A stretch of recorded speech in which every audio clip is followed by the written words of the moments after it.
Good day, everyone. Hope you all had a wonderful beginning to the new year 2025. The world of Xplane, some can say, is in the right direction to the real world realism.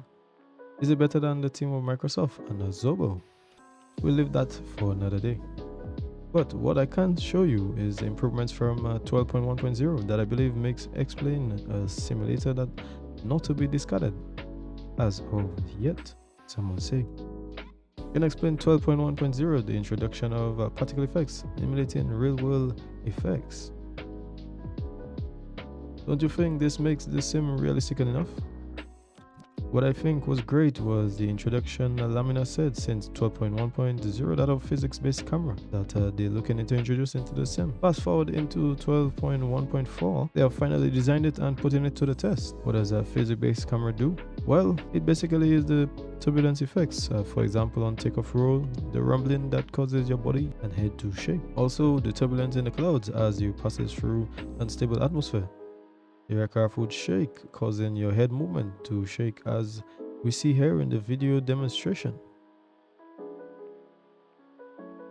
Same as how RealTurb is for Microsoft, which takes into consideration turbulence areas in the air. This does the same. Before we continue, thank you to all the followers who subscribed to the channel over the past months. Your support is greatly appreciated, and to the Discord community. Feel free to hit that subscribe button on my channel and to join the Discord community to get an update on any aviation related content I release to you guys. Alright, Xplane 12.1.3 I think came out with some great effects that I believe is an evolution to the sim. Let's take a look at what has changed before continuing from where we left off in 12.1.4. Now, let's go into the latest update 12.1.4 and let's see a few of the things that have changed that I believe is pretty good. Let's say here is the flight lessons that Laminar did implement with this landing or circuit landing rather, which I think is really good. You can experience with the DA40 the physics-based camera as well, which we would have spoken about a little bit earlier. Now in 12.1.4, and they have two demonstrations that they have shown.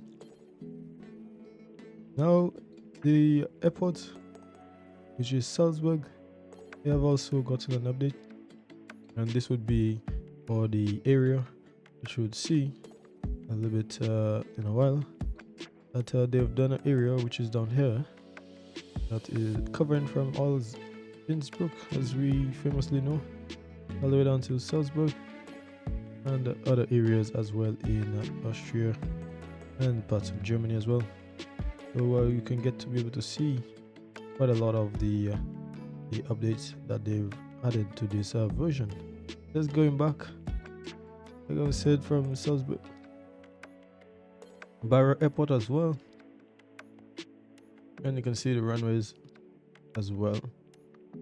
So that is also implemented as well, and they would have done, as you can see here, the tides and stuff, as you can see here, based on I guess a real world and stuff like windsock and all that kind of stuff, which some of these small airports don't have or tend to have some issues, but they've also updated that. But I think one of the big things as well is the Garmin G1000, the search and rescue SARS, as you can see here, which I believe is really good when it comes to crucial situations.